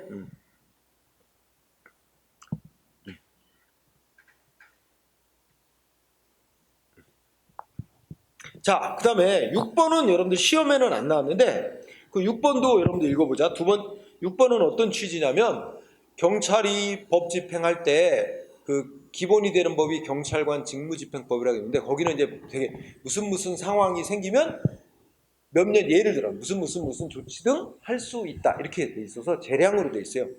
조치를 할 것인가 한다면 법이 허용하는 조치 중에 어떤 걸 택해서 할 것인지 재량을 부여했어. 그러나 아무리 재량이 부여되어 있더라도 우리가 이 논리 공부하면 6번을 보면 우리가 앞에서 배운 재량권 영수축이론을 생각하게 될 거야. 응? 그래서 법 규정은 재량권을 부여하고 있더라도 두 번째 경찰관이 구체적 상황 하에서 그 인적 물적 능력이 허용되는 범위 내에서 적절한 조치라는 판단에 따라 어떤 직무를 수행한 경우 경찰관의 그와 같은 판단 권한을 부여한 법의 취지 목적 이런 걸 종합적으로 고려해 볼 때 그 조치를 취하지 않음으로 인해서 침해된 국민의 권리 또는 국민에게 발생한 손해의 심각성 내지 절박한 정도 경찰관이 그와 같은 결과를 예상해서 그 결과를 피하기 위한 조치를 취할 수 있는 가능성이 있는지 여부 등을 종합적으로 고려해 볼 때 객관적 정당성을 현저하게 상실해서 불합리하다 인정되지 않는다면 국가배상 책임까지는 인정되지 않는다 뭐 이런 얘기야. 그런데 그 밑에 이제 굵은 글씨로 봐. 굵은 글씨 보니까 경찰관이 음주운전을 단속하는데 운전자 요구에 따라 곧바로 피를 뽑아서 검사한 게 아니야. 이게 원래 이거는 시험에는 잘 안 쓰여. 그러니까 여러분이나 나나 만약에 운전하다 경찰관이 음주 단속을 하지. 그런데 뭐 음주 측정은 원래 호흡기로 하는 거야. 그래서 이제 불라 그러지. 근데 불었는데 이상하게 나는 딱 소주 반잔 먹었는데 음주 수치가 단속 수치가 나온 거야. 그럼 좀 이상하다. 이거 과대 측정이 된 것 같다. 잘못된 것 같다. 그러면 이제 경찰관이 이의 제기를 하잖아. 이거 좀 측정기가 이상한 것 같다. 이게 좀 잘못 나온 것 같다. 이의 제기를 하면 경찰관이 안내해 주게 돼 있어요. 그러면 저 피 뽑아서 검사하는 걸로 할 수 있습니다. 그러면 이제 운전자가 그럼 피 뽑아서 검사합시다. 하고 이렇게 이제 운전자가 동의를 하면 이제 병원 데리고 와서 피 뽑아서 검사할 수 있어요. 운전자가 나 그 호흡기로 측정한 거 그 수치라고 이 수긍이 안 간다. 피 뽑아서 측정 다시 합시다. 요구를 했다는 거야. 근데 경찰관이 어떻게 했어? 바로 병원에 들어가서 피 뽑아서 바로 검사하지는 않고 뭐 여러 가지 일 때문에 뭐 지체가 됐는지 한 12시간이 지나가지고 여기서 보면 12시간 지났다 그러나? 1시간 12시간 아니라 1시간 12분이 지나서야 이제 피 뽑아서 검사를 했다는 거야. 그런데 운전자 입장에서 이것도 열받는 거지. 그러니까 이제 우리가 술을 바로 마셨잖아. 술 바로 마시면 어떻게 돼? 아직 알코올이 몸에 들어가서 몸속에 다 퍼지지 않았어. 피 속에다 안 퍼졌어. 그러니까 술 바로 먹고 음주 측정하면 입안만 다 헹구면 수치가 안 나올 수 있잖아. 그지? 근데 이미 1시간이 지났다. 그러면 이제 알코올이 들어가서 온몸에 다 퍼졌으니까 피 속에 다 퍼졌다. 그래서 이게 수치가 이렇게 나온 거다. 피 피 뽑아서 검사했는데 수치가 높게 나온 거야. 그 운전자는 이제 무슨 얘기를 하는 게, 아니 내가 피 뽑아서 검사하고자 할 때 바로 측정을 해 피를 뽑아서 검사했다면 아직 알코올이 피 속에 다 안 퍼졌을 테니까 수치가 낮게 나왔을 텐데 내가 요구한 즉시 바로 피 뽑아서 측정을 해야지 왜 1시간이 넘도록 지체를 했다가 뒤늦게 피 뽑아서 검사를 하느냐. 그러니까 내 피 속에 다 알코올이 퍼졌을 테니까 이거는 법 규정을 보면 이 음주 측정 이거 피 뽑아서 검사하는 거 측정 보면 뭐라고 되어 있냐면 운전자가 피 뽑아서 검사하자고 요구하면 지체하지 말고 지체 없이 체열 측정해야 된다. 피 뽑아서 측정해야 된다. 이렇게 지체 없이 하라고 돼 있다. 근데 얘는 경찰관에 1시간 12분이나 지체하고 그 뒤에 피 뽑아서 측정했으니까 법 위반한 거 아니냐. 이렇게 문제제기를 한 거야. 근데 이제 판사는 이 법에서 지체 없이 피를 뽑아 검사하라는 건 뜻의 지체 없이란 건 요구하자마자 바로 그런 의미가 아니라 정당한 이유 없이 지연시키지 않고 빨리 측정하라는 그런 의미라는 거야. 그래서 요구했는데 여러 가지 이제 이렇게 1시간 동안 지연될 수밖에 없는 여러 가지 정당한 이유가 있었다고 경찰은 얘기하겠지. 그래서 1시간 정도 지나서 측정한 것을 그 법 규정에 위반되게 지체 없이 측정하라고 돼 있는 걸 위반했다고 보기는 어렵다. 이래갖고 이제 배상 책임은 인정 안 한 사례다. 이렇게 하면 되고 시험은 거의 안 다루더라고. 그 다음에 7번도 중요한 판례긴 한데 시험에는 잘 안 내. 끝에를 가봐. 끝에를 가보면 7번 아래쪽 가면 야 이거 좀 조금 각색을 해보면 야 내가 있잖아 어떤 조폭 두목이 조폭이 무슨 두목이다 하여튼 조폭이 살인을 했다. 내가 그걸 목격을 했어. 그럼 내가 중요한 증인하냐? 그러면 그 살인했다고 의심받는 그 조폭이 지금 재판을 받는단 말이야. 지금 살인죄로 유죄냐 무죄냐. 그럼 내가 중요한 증인이야. 근데 나 협박받아. 조폭으로부터 너 법정에 나와서 증언하면 너 죽을 줄 알아. 협박받는 상황이야. 그래 나 어떻게 돼? 증언을 하려고 하는데 죽을 수도 있잖아. 뭐 요구할 수 있어? 경찰에 나 보호해달라고 신변보호 요청이라는 걸 할 수 있어요. 그러면 보호를 해줘야 돼요. 이건 규정으로도 그래. 보호를 해줘야 돼. 근데 경찰 여기서 제대로 보호를 해줬대? 실제 일어난 일들 많아요. 그래서 이제 증언하려고 재판 기다리는 도중에 그 법원에 화장실 갔는데 거기서 칼 맞아갖고 죽고 이런 일도 있어요. 그래갖고 끝에 보니까 뭐라고 돼 있어? 그 7번 끝에 검사가 증인으로 이제 재판에 나오게 되는 사람이 나 지금 협박받고 있다. 신변 보호해달라고 요청을 받았는데도 아무런 보호 조치를 안 해줬다는 거야. 그래갖고 결국 살해당했어. 그것도 법정에서 재판 기다리던 중 그 조폭으로부터 칼 찔렸고 살해당했다면 상해를 입었대. 죽진 않죠. 그러면 검사가 신변보호 요청을 받고 보호하는 조치를 해줬어야 돼. 의무를 이행하지 않은 게 돼서 직무상 위법행위. 그래서 국가는 배상해야 된다. 그런 판결. 자, 그 다음에 8번, 이거 다 해야 되네. 8번도 해야 되는데, 8번은 어떤 사례? 일단 밑에 굵은 글씨 봐. 담당 공무원이 갑이라는 사람에게 주택 구입 대부제도에 관해서 신청 문의가 와서 응답을 하거나 대부 신청서 제출에 따른 대부금 지급 신청 안내문을 통보해 주면서 지급 보증서 제도에 관해서 알려주지 않은 조치가 직무상 위법이냐? 이게 문제지? 자, 요거는 어떤 사건이냐면 우리 국가유공자는 은행에서 대출을 받을 때 일반 사람들보다 싼 이자로 대출을 받을 수 있대. 근데 그거는 왜 그렇게 하냐면 국가가 서류를 발급해 준대. 그래서 이 사람이 대출금을 못 받으면 국가가 갚아준다 하고 보증하는 거야. 그럼 은행에서는 돈 떼일 우려가 없지? 그러니까 그 국가유공자가 은행에서 대출 받기 위해서 그 국가보훈처가 이제 거기다 신청을 하면 그 국가가 돈 갚아준다는 그 보증서를 발급해주고 그거를 은행에 갖다 주고 대출을 받으면 훨씬 싼 이자로 이제 대출을 받을 수 있어. 근데 이 국가유공자 이 사람이 그걸 몰라. 모르는 상태에서 국가보훈처인가 거기 보면 뭐 어디 거기다 이제 전화로 질문한 거야. 내가 대출을 은행에서 받으려고 하는데 어쩌고 뭐 이렇게 질문했는데 담당 공무원이 그걸 안 알려줬어. 그렇게 하면 싼 이자로 대출을 받을 수 있다는 걸 안 알려줬어. 그래가지고 이 사람 그 신청한 사람 모른 채 그냥 은행 가서 대출을 받았는데 그럼 그냥 일반 사람과 똑같은 이자로 대출을 받은 거지. 그러고 나서 보니까 나중에 보니까 그런 제도가 있었는데, 그지? 그걸 내가 전화로 뭔가를 문의했을 때 담당 고문이 그런 제도가 있다는 걸 알려주질 않았고 내가 비싼 이자로 대출을 받게 됐다. 공무원이 안 알려준 거는 위법이다. 직무상 의무 위반이다. 이러고 손해배상 청구를 했는데 그 알려주지 않은 게 직무상 의무 위반이라고 볼 수는 없다. 국가는 배상 안 해도 된다. 그런 판결이야. 그죠? 자, 이것도 시험에 나왔었고, 그 다음에 여러분 9번 판례도 봐. 9번 판례는 중요한 단어가 과소보호금지원칙이야. 과소보호금지원칙. 그러면 국가는 국민을 보호해야 될 의무가 있을 때 어느 정도나 보호해야 되느냐? 필요 최소한만큼의 보호조차도 안 하면 위법으로 본다는 거야. 그러면 필요한 최소한만큼 이상은 보호를 해줘야 된다는 거지.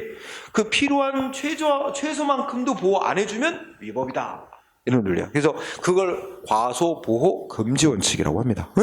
그래서 이제 이 사건이 뭐가 되냐면 다음 페이지 넘어가면 이거 이명박 정부 때 우리나라가 뭐했지? 미국으로부터 소고기 수입했는데 지금도 하고 있고.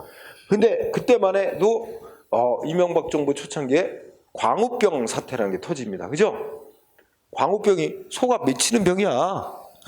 그 뇌 이상이 생겨가지고 그때 뭐 뇌에 구멍이 뻥뻥 뚫린데나 뭐 하여튼 광우병이 이제 이거 전염병처럼 소들에게 이제 퍼졌는데 그게 이제 막 또 괴소문이 돌았지. 그 광우병에 걸린 소고기를 또 사람이 먹으면 그게 또 사람에게도 전염이 돼서 사람도 그렇게 뇌가 구멍이 뚫린다 막 이런 게 소문이 돌아가지고 아주 민감했죠. 근데 이명박 대통령은 미국으로부터 소고기 수입을 금지시키지 않고 오히려 미국하고 협정을 맺었는데 뭐 했어?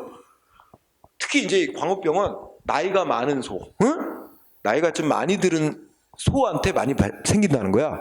근데 나이가 많은 이제 소고기, 소잡은 그것까지도 우리가 다 수입하기로 미국하고 협정을 맺었어요. 그래갖고 이제 아니 국민의 생명, 신체, 안전을 보호해야 될 국가의 의무가 있는데 대통령이 뭐야?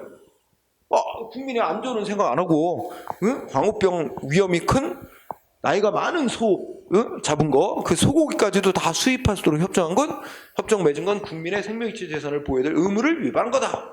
국가를 상대로 손해배상 청구. 그지? 그런데 결론은 패소. 그래서 그 조치가 그 뭐 국민의 생명이체 안전을 보호해야 될 최소한도 못 지킨 거는 아니다. 최소한은 지킨 거다. 해가지고 위법으로 보지는 않은 사례. 뭐 그렇게. 하여튼 과소보호 금칙을 제일 중시하세요. 자, 그 다음에는 그 다음 얘기는 시험에는 잘 안 나오는데 이렇게만 정리하면 돼. 뭐냐면 판례가 보통 우리는 국가기관이 나한테 뭔가 불이익 주는 조치를 했는데 그게 법에 위반되게 해서 손해를 줬다. 그러면 이제 배상을 청구하잖아. 이번엔 반대야. 예를 들면 이런 거지. A가 무슨 건축 허가를 신청했다. 허가 신청. 그런데 행정기관이 건축 허가 내줬어요. 허가 내줬어요. 그런데 A가 왜 나한테 건축 허가를 내줬어? 허가 내줬는데 나 건축도 못하게 생겼어. 나한테 허가를 내주지 말았어야 되는데 왜 허가를 내줬냐? 허가 내준 게 위법이다. 그리고 손해배상 청구. 상식적으로 말이 안 되지. 행정위원한테 허가를 내준 게 위법이라는 거야. 자기 자신한테 허가를 내주지 말았어야 되는데 허가를 내준 게 위법이다. 그래서 허가를 받았지만 나는 그 허가 때문에 피해를 입었다. 손해배상 청구할 수 있느냐? 참 드문 일이지만, 그지? 어떤 경우가 그러냐면 예를 들어서 이런 거야. 예를 들어서 여기가 A 땅이야. 그런데 A가 장이 땅에다가 건축을 하려고 건축허가를 신청을 했어. 그런데 이 공무원 측은 다 알고 있어. 뭐냐면 이 A 땅이 포함된 지역에 여기가 무슨 도로가 난다고 딱 한 일주일 뒤면 여기 도로 난다고 딱 지정될 땅이야. 응? 일주일 뒤면 도로 난다고 지정이 되기로 다 돼 있어. 공무원 알아. 허가를 신청받은 공무원은 이 땅이 도로로 지정될 땅이다. 그런 걸 다 알고 있어. 그러면 어떻게 해야 돼? 아, 여기 금방 도로로 지정될 땅이니까 건축 허가를 내줘봐야 건축 못합니다. 응? 허가를 못 내줍니다. 이렇게 하는 게 맞는 거지. 그런데 아직은 도로로 지정은 안 됐지만 그냥 허가를 내준 거야. 그지? 그러면 A는 허가받아서 이제 뭐 했어? 건축 준비하는 거지. 그래서 막 자재도 사는 거 계약 맺고 막 다 했는데 건축을 하려고 딱 하는 순간 어떻게 했어? 여기가 도로로 딱 지정이 돼버렸네? 이제 건축 못하게 생긴 거야. 그러니까 이 사람 막 건축 자재 계약 맺고 한 거 다 꽉 내고 다 물어줘야 되고 피해가 막 심한 거지. 그래서 문제 제기를 한 거야. 그러면 이게 도로로 지정될 거라는 게 금방 이제 가까운 시일 내에 도로 지정되게 분명하다면 오히려 허가를 내주지 말았어야 하는 거 아니냐. 왜 허가를 내줘가지고 나 피해보게 했느냐. 이런 문제 제기. 예외적으로 이런 경우는 신청한 대로 해준 것이 위법이 될 수도 있어요. 그런 특수한 경우가 아닌 한은 원칙적으로는 위법으로 인정이 안 되는데 그런 취지 이해할 수 있죠? 그런 경우도 있을 수 있다. 이런 정도로 보면 됩니다. 자, 그러고 나면 또 뭐예요? 이제 그 입증 책임 또 뭐야? 자, 여기 오른쪽에 입증 책임은 첫째 끝에 공무원의 직무행위가 위법인지 아닌지는 어느 때를 기준으로 판단해요? 공무원이 직무 수행을 할 당시의 법을 기준으로 판단합니다.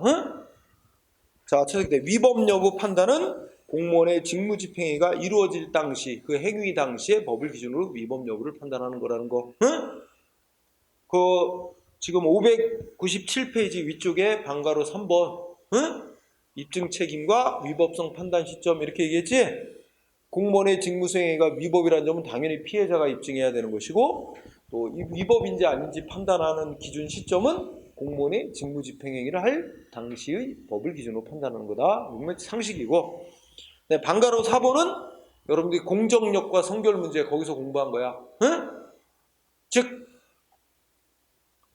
공무원의 직무 수행 행위인 행정처분, 행정행위가 위법인지 아닌지는 민사법원도 알아서 판단할 수 있다는 거 알고 있지?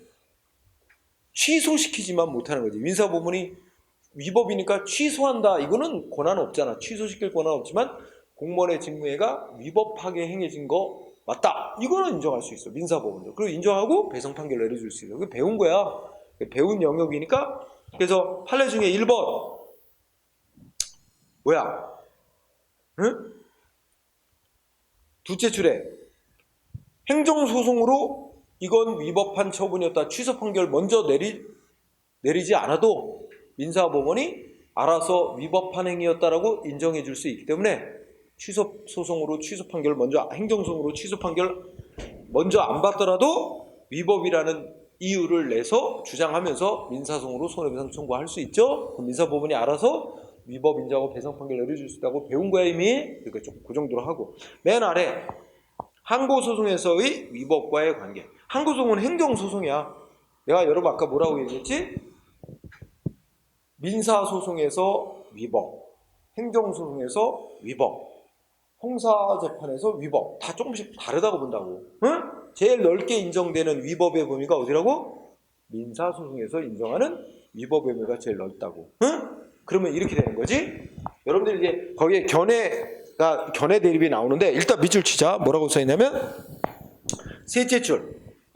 자, 행정소송에서 공무원의 직무행위 위법이다 할 때 위법하고 민사소송에서 공무원의 직무행위 위법이다 할 때 그 위법의 범위가 다르다.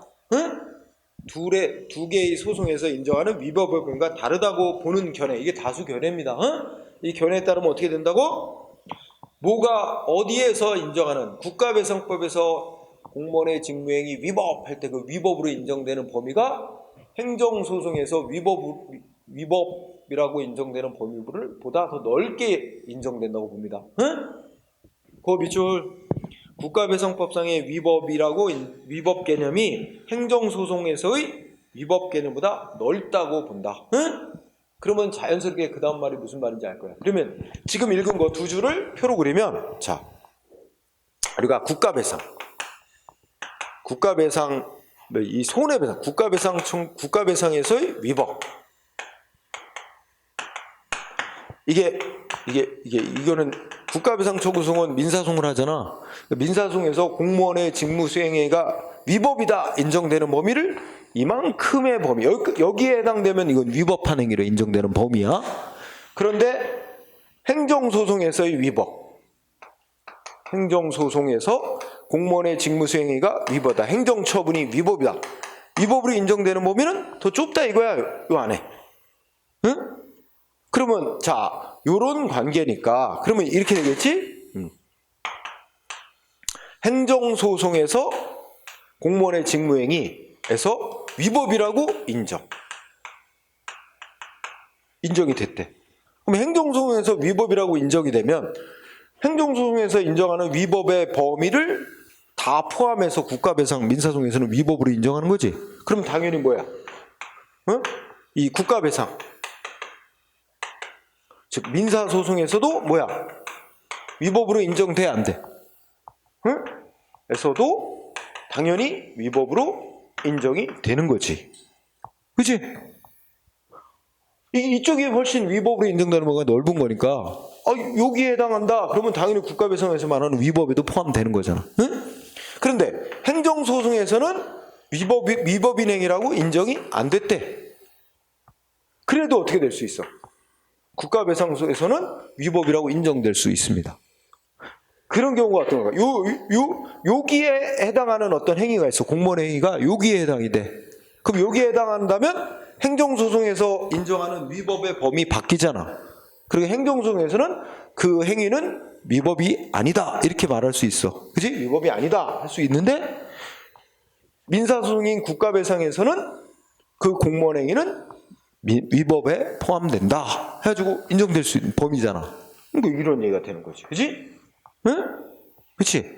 만약에 공무원 행위가 여기에 있는 행위라면, 여기에 위치해 있는 이 원 밖에 있는 행위라면 행정소송에서도 위법이라고 안 그럴 거고 민사소송인 국가배상에서도 위법이라고 안 그럴 테지만, 응? 그러니까 경우의 수가. 그러면 그 말을 이해해보자. 이게 좀 어려운 말이 되는데, 그러면 밑에서 세 줄, 이에 따르면 취소소송은 행정소송이야. 응? 취소소송은 행정소송에서 인용 판결 내렸대. 이거 말을 바꾸면 행정소송에서 인용 판결 내렸다는 건 공무원행위가 위법이다라고 인정했다는 거야. 인용 판결, 즉 행정소송에서 취소소송인 행정소송에서 위법이라고 인정되면 어떻게 된다는 거야? 국가배상 청구소송에서도 위법이라고 인정. 응? 그걸 뭐라고 표현해? 국가배상 청구소송에 영향을 미친다 이렇게 표현한 거잖아. 행정소송에서 위법이라고 인정했으면 민사소송인 국가배상 청구소송에서도 위법이라고 인정되며, 응? 또 반대로 어떻게 돼? 행정소송에서는 위법이라고 기각 판결 내렸다 그러지? 기각이 위법이라고 인정 안 했단 말이야. 응? 위법 인정 안 했어도 그거는 민사소송인 국가배상에서는 그게 영향을 안 받고 위법이라고 인정할 수 있다는 얘기입니다. 응? 그 뜻이 그래요. 그래서 그거를 이해하기 바랍니다. 자, 거기까지 하고 쉬어야 되겠어. 응?